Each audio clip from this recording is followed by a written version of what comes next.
right, it's time for the daily Marvel Snap video. We're going to go over a new featured location that is coming to the game tonight. And this location is kind of annoying, and it's going to appear 40% more, and it's going to run for 2 days. Also, in the data mines, there are a bunch of offers that are new, and 2 of them have collector tokens that can be purchased with gold. It's a big deal. So one of them I think is better than other. Now let's talk about this Plunder Castle, because the way that this card works is a little different than people think. And I'm gonna kind of explain the difference between like actual card cost and the modified cost, which locations work off of modified cost. So this is gonna be an annoying location.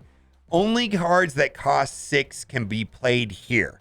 So if you're playing like Surfer decks or Zabu decks who may or may not be running a lot of 6 cost cards, this is not going to look that attractive. Your board space is going to be restricted. And the other thing that's kind of annoying about this location is that sometimes when there's annoying locations, you could just blow it up with like Scarlet Witch or Storm or Magic or Rhino, or when, you know, some card like that. And that's not going to be an option because you can't place the card there, right? It's just not going to work. Now, this is very confusing in my opinion. This accounts for what I'm going to call modified cost, and it's worded this way: cards that cost. Cards that cost accounts for modified cost, and I'll explain. And then there are other cards that say 3 cost cards. So the way that Silver Surfer works is that it doesn't matter what, you know, if the cost was reduced or went up, down. Silver Surfer only buffs cards that originally cost 3. Same thing with Zabu. Zabu only reduced the cost on cards that originally cost 4. And that is known, or I guess we're supposed to just know this magically somehow, because it says 4-cost cards. And that is different than what is happening here with Plunder Castle. Cards that cost 6 is a modified cost. And I'll give you an example. A lot of people play Zabu with Goose. If you've done that before, nobody can play costs that cost 4, 5, or 6. Zabu deck players play a ton of 4-cost cards. And when Goose is on the board, if they have not played Zabu, they can't play their 4-cost cards there, right?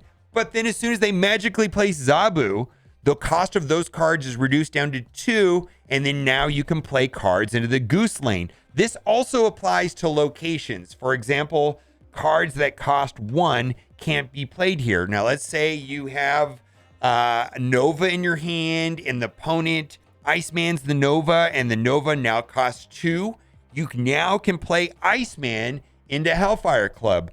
Another situation is such that if you can reduce the cost of your card down to 0, for example, in a Thanos deck that is running Quinjet, the Thanos stones, which normally cost 1, can't be played into Hellfire Club unless Quinjet is on the field, and now they cost 0, and you can play those stones into the Hellfire Club. So the thing to consider right here is Plunder Castle. Only cards that cost 6 can be played here. So this means that certain cards may or may not really work that well. For example, maybe She-Hulk is not going to be the best card, and I'll talk about why. Maybe Wave is an interesting thing, but you're not going to be able to play a card on turn 3 with Wave, right? On next turn, cards in both players' hands cost 4. So if you play Wave on turn 3, your Galactus now is going to cost 4, and you're not going to be able to play it into that lane. Also worth noting, if you play Wave on turn 5, nobody's going to be able to play a card there on turn 6, because now all the costs are going to cost down to 4. So it's the modified cost. So, you know, cards like She-Hulk may not be the best, right? I mean, cards cost 1 less for each unspent energy last turn. So if you want to play She-Hulk into that lane, the only situation where that's going to happen is if you play her on turn 6 when she costs 6, meaning that you spent all of your energy on turn 5, and that's that. A card like Death may not be super great. or won't be able to play in that location. The only way Death is going to be able to play in that location is if exactly 3 cards were destroyed. Kind of interesting. And Galactus won't be able to use Wave to get into that lane early, but Galactus will be able to get into that lane early if it uses ramp cards like Electro or Psylocke. And so I actually think that that might be, for people that have Galactus and Null, they play Electro on turn 3. On turn 5, they play Galactus. On turn 6, they play Null, win the game. That might be a situation. Let's go over some other cards that are worth considering. America Chavez. So, like, if you are a Zabu player and you enjoy playing Zabu, there's a lot of Zabu builds that use America Chavez. And the purpose of America Chavez is to make the chances of drawing and playing Zabu on on turn 3 more consistent, more likely to happen. Well, this might be a nice thing just to have, is on turn 6, if that location is appearing, then at least you can drop her there for 9 points. I'm not sure that that is going to be a thing because other people could play Hulk or Destroyer and so on, and those have more points, and people are going to be playing 1 power. Now, when I first saw this location, I thought, Leader, oh no, Leader is going to be a mess. Well, Leader is a entirely different card now. He feels more like a weird version of Claw, but Leader I don't think is going to be, I don't know. I played Leader a little bit today, and actually I won a match because he has 7 power, but not because his ability did anything. Seems more situational. I know some people are upset with the Leader nerf. I myself am very happy with the changes, but he is a different card altogether. I don't know that he's going to make a difference when this featured location pops up. Other things and other possible solutions is to push power through adjacent cards like Mr. Fantastic. Like if you are set on running a Silver Surfer deck, maybe substitute Mr. Fantastic because he's a 3-cost card and he can push power into other lanes. He's actually a very good card. I think most of the builds that I played with Silver Surfer are Mr. Fantastic. There's other cards that do this. Claw does something similar. Omega Red. Maybe there's an opportunity for those type of cards. Then also cards that can be moved around. Captain Marvel does it on her own at the end of the game. But then there's also cards like Vision or Nightcrawler that can be moved into that lane. Maybe in slotting in one of those types of cards can be very good. And then there's also cards that put cards into other locations like Squirrel Girl, White Tiger, Doctor Doom. May be some options for this, and then Arnim Zola also does something like that where you can basically push power into the other lanes. So I've got a couple decks here that I'm going to try, and I think they might work well. Now, my strategy for featured locations is that I don't want to build a deck just around the featured location necessarily, but I do want to run an established, well-known deck or deck archetype, maybe make some slight modifications to it, but basically keeping something that works already. That way, when the location does not show up, you still have a deck that can win. If you build a deck just around the featured location, then what do you do when it doesn't show up? So here are some decks that I'm going to try, or I think that I'm going to come across quite a bit. And this one right here is a Patriot Ultron build. So I think there's a couple things that could happen here. There's a possibility that you could just play Ultron into that location, or maybe you place Ultron into a different location, and then the 4 bots go into the location and they get boosted by Patriot or Blue Marvel or whatever. That might be an interesting to do. Also, the deck has Squirrel Girl. Maybe Squirrel Girl will win it over there. This is something I'm going to try, and this is a deck that works well enough. Another deck that I might want to try is going to be Galactus Null. The one thing is that maybe Wave, or maybe they're going to have to substitute in Psylocke so that you can actually play Galactus on turn 5, because Wave will not allow Galactus to play into that location. You always play into a different location, but If you can play Galactus on turn 5 through Electro or Psylocke, and then on the very last turn play Null, I believe that's going to be a guaranteed win. Chavez is going to be helpful there, and Death. Death is going to be most likely a dead card because Death will cost 0. I don't have Null, so I'm not going to try this, but this is something that people might do.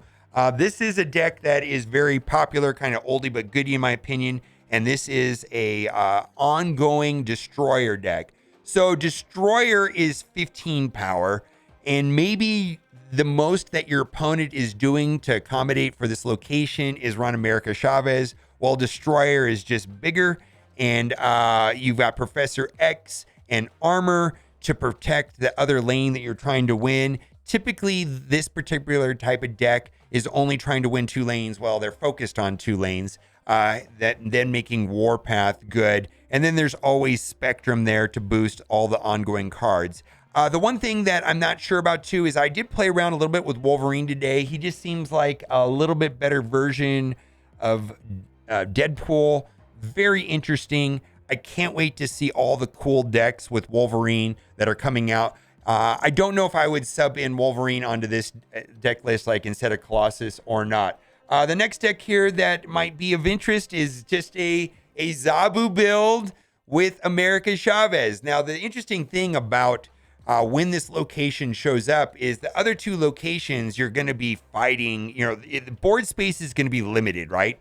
And I think that that's going to make Spider-Man even more important. You could always run duplicate Spider-Mans through Moon Girl. Some people also play this deck with Absorbing Man, so there'll be 2 Spider-Mans. And America Chavez not only can play into that location for 9 power, maybe that'll be enough, maybe that won't, I don't really know. But she makes drawing Zabu more consistent and playing Zabu more likely on turn 3. I believe in a normal situation, there's a 50% chance to draw and play any particular card by turn 3. And because Chavez is making the deck effectively 1 card smaller, like an 11 card deck, I think the chances go up to like 54.5, something like that, like somewhere between a 4 and a 5% increased chance of that happening. Another build that might be interesting and is, some sort of deck with Wong that can push power into that location with White Tiger, I think, or Doom, let's say. And then this build also runs America Chavez and Odin and then also Doom to get power into that lane. So I think this is something that could be viable as well. And then lastly, move decks. Now, the only thing that would not work on a move deck is if it is in the far right location. Iron Fist is not going to be effective, and then Heimdall is not going to shift cards into that, right? But Heimdall, America Chavez are both 6-card costs. Iron Fist can push cards to the left, and so maybe this will be an option. And then lastly, like I mentioned at the beginning of video, and I might have to make a separate video about this, in the data mines, as are being reported by snap.fan, big shout out, one of my favorite websites, is reporting that there are going to be new bundles. So a lot of people ask me, what should I be spending my gold on? And we've had in the past 2 bundles that cost gold that had collector tokens, and we're getting 2 for the month of February, and they both look interesting. One of them I like more. Interesting thing too is that these bundles come with cards, variants, one with Mr. Negative and one with Deadpool rather. And if you don't have those cards already, you can actually play the variant, so that's kind of nice. The first one, which is a little bit more expensive, and I this is not the one that I like the most, 8,000 gold, 3,000 collector tokens, which is worth 3,000 collector tokens in like boomer math, if you will, is about $100. And so 8,000 gold that's what 8,000 gold is. It's $100, right? You're also getting the collector tokens. You're getting the 8,000 gold, you're getting the collector tokens, which is equal value, but then you're also getting 6,000 credits, Mr. Negative boosters, Be My Valentine title, Mr. Negative avatar, and then you're going to get the Mr. Negative variant, which is shown here. And like I said, if you don't have Mr. Negative already, you will be able to play the variant card instead. And then the one that I like better than this is for Deadpool, 3,200 gold, which is less than $50. I didn't do the math, but I'm guessing that's like 40 bucks, somewhere in there. But anyways, 8,000 gold is like 100 bucks. 1,500 collector tokens, which is boomer value of about 50 bucks. So you're getting more tokens than the gold would cost, and you're getting 3,200 credits, 290 Deathpool boosters, and then you're going to get the title and the avatar, and then you're going to get the Deadpool variant. So if you don't have Deadpool, you could do that. So if you've saved your gold, because we didn't know if these were going to come back ever. We just didn't know. And apparently this might be a reoccurring thing. And maybe the best thing to do is to spend your gold on these offers. I'm pretty set on this Deadpool one here. I will be getting that one myself. I'm going to start saving all my gold today, and I will be picking that one up. But typically the best use for gold, if you're not going to buy these offers, is to refresh your missions, because that also helps you advance on the battle pass track. And even though if you get past level 50 on the battle pass, there's a little light. Those boxes are not great after level 50 on the battle pass, but they do have things in them. Variants. Sometimes you get tokens. I think there's a small chance of getting gold as well. All right, let me know what you think about all of this in the comment section. And as always, thanks for watching. Keep on gaming. Bye for now.